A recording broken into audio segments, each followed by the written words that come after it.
ఇవాళ అది పరిస్థితి. మీకు మాత్రం ఇన్ని ఫామ్ హౌసులు వచ్చినాయి, వందల వేల ఎకరాల భూములు వచ్చినాయి, టీవీలు వచ్చినాయి, పేపర్లు వచ్చినాయి, వేల కోట్ల రూపాయల వ్యాపారాలు వచ్చినాయి. మా పేదవాళ్లకు మాత్రం డబుల్ బెడ్రూమ్ ఇండ్లు రాలే. నిజంగానే చంద్రశేఖరరావు అనుకొని ఉండుంటే 10 ఏళ్లలో 20 లక్షల కోట్లు ప్రజలు పన్ను కట్టి చంద్రశేఖరరావుకి ఇచ్చిండ్రు. సంవత్సరానికి 2 లక్షల ఇండ్లు ఒకవేళ కట్టున్నా 10 ఏళ్లలో 20 లక్షల ఇండ్లు కట్టడానికి అవకాశం ఉండే. కానీ చంద్రశేఖరరావు గారు పేదల ఆత్మగౌరవం కోసం పనిచేయలే. పేదలకు డబుల్ బెడ్రూమ్ ఇండ్లు ఇవ్వాలన్న పట్టుదలకు పోలేదు. ఎందుకంటే పేదల పట్ల ఆయనకు ప్రేమ లేదు, పేదల పట్ల ఆయనకు ఎలాంటి పట్టింపు లేదు. అందుకే ఇవాళ ఏ గ్రామాల్లో కూడా డబుల్ బెడ్రూమ్ ఇండ్లు లేవు. అందుకే ఆనాడు జరిగిన ఈ భూపాలపల్లిలో నేను వచ్చినప్పుడు రైతు పోరుబాట ఇక్కడనే నేను వచ్చి చేసిన.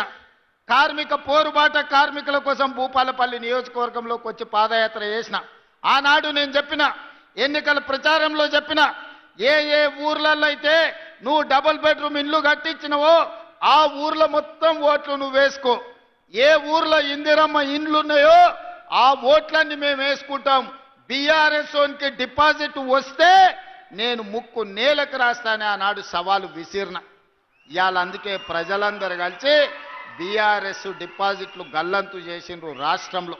అందుకే ఇవాళ తెలంగాణ రాష్ట్రంలో ప్రతి నియోజకవర్గానికి 3500 ఇండ్ల ప్రకారం 4.5 లక్షల ఇండ్లు 22,500 కోట్ల రూపాయలతోని ఇల్లు వచ్చిన ప్రతి పేదవాడికి 5 లక్షల రూపాయలు ఉచితంగా, ఎవ్వరికి ఒక అనా పైసా లంచం లేకుండా, దళార్లు లేకుండా, మధ్యలో ఎవరికన్నా కమిషన్లు లేకుండా ఈరోజు పేదల ఖాతాలో నగదు పడుతుందంటే మిత్రులు శ్రీనివాసరెడ్డి గారు నిరంతరం పర్యవేక్షించడం వల్ల తెలంగాణ రాష్ట్రంలో 4.5 లక్షల పేదలకు మేలు జరిగింది.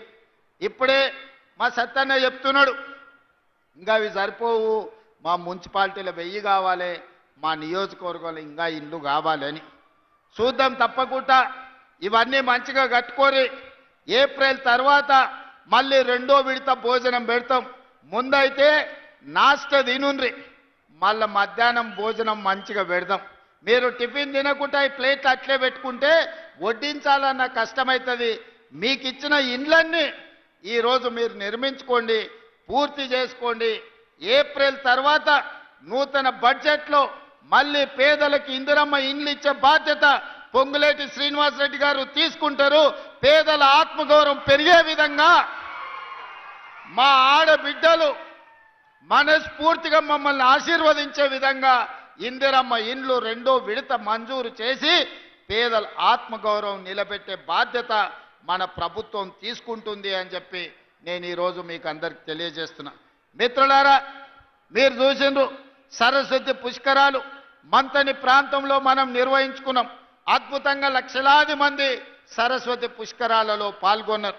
ఆ తర్వాత నిన్నగాక మొన్న సమ్మక్క సారలమ్మ 1000 ఏళ్లకు గుర్తుండే విధంగా ఈనాడు అద్భుతమైన కట్టడాలతోని 100 రోజుల్లోనే సమ్మక్క సారలమ్మను విస్తరిస్తే దాదాపుగా 2 కోట్ల మంది భక్తులు సమ్మక్క సారలమ్మను సందర్శించుకున్నారు. సమ్మక్క సారలమ్మకు పోయిన వాళ్ళందరూ భూపాలపల్లి ప్రాంతం నుంచే వెళ్ళడం జరుగుతుంది. ఈరోజు రామప్ప చెరువు నుంచి కూడా జంపన్న వాగులకు నీళ్ళిచ్చే కార్యక్రమాన్ని రాబోయే రోజులలో దక్షిణ కుంభమేళగా ఈరోజు మనము సమ్మక్క సారలమ్మ జాతరని నిర్వహించుకున్నాము. ఇది ఒక గొప్ప అనుభూతి.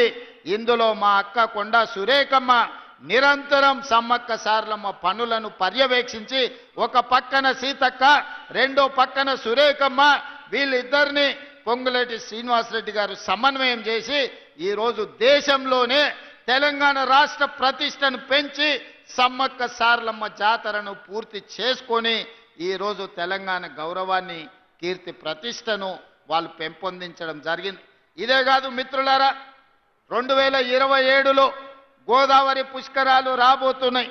ఆదిలాబాదులో మొదలు పెడితే ఖమ్మం జిల్లా వరకు గోదావరి పరివాహక ప్రాంతం తెలంగాణ ప్రాంతానికి వరప్రదాయిని, అత్యంత పవిత్రమైన గోదావరి జలాల పుష్కరాలు వచ్చే సంవత్సరం రాబోతున్నాయి. అందుకే ఈ వేదిక మీద నుంచి శ్రీధర్ బాబు గారికి, కొండా సురేఖమ్మ గారికి నేను సూచన చేస్తున్నా. ఆదిలాబాదులో బాసర నుంచి ఖమ్మం జిల్లాలో భద్రాచలం వరకు ప్రతి దేవాలయాన్ని, గోదావరి పరివాహక ప్రాంతాన్ని పర్యాటక ప్రాంతంగా తీర్చిదిద్ది అవసరమైతే 3-4 వేల కోట్ల రూపాయలు ఖర్చైనా బాసర నుంచి భద్రాచలం వరకు, ధర్మపురి నుంచి భూపాలపల్లి నరసింహస్వామి మందిరం వరకు అభివృద్ధికి కావాల్సిన నిధులనిచ్చే బాధ్యత ఈ ప్రభుత్వం తీసుకుంటుంది. పర్యాటక కేంద్రాలను, ఫారెస్ట్ ప్రాంతంలో రిసార్ట్లను అభివృద్ధి చేసే బాధ్యత మన ప్రభుత్వం తీసుకుంటుంది. రాబోయే రోజుల్లో మీ ప్రాంతానికి మహర్దశ పట్టబోతుంది.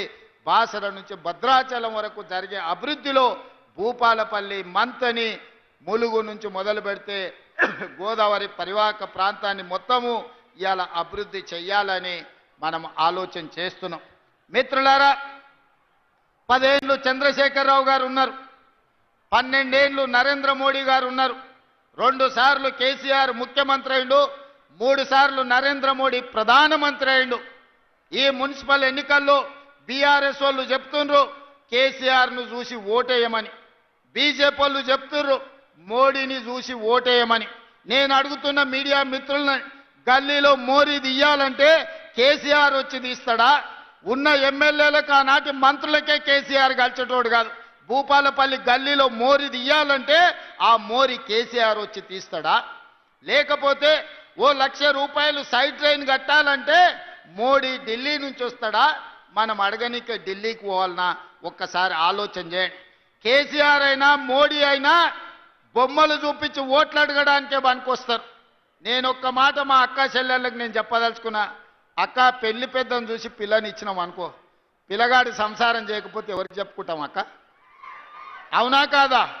పిల్లగాడు పనికొస్తాడా, పనికిరాడా, ఇల్లు నడుపుతాడా, ఇల్లు నడపడా అని పిల్లగాడిని చూసి పిల్లనిస్తాం, కానీ పెళ్లి పెద్దను చూసి పిల్లనిస్తే సంసారం ఆగం కాదా అక్క? అవునా కాదా?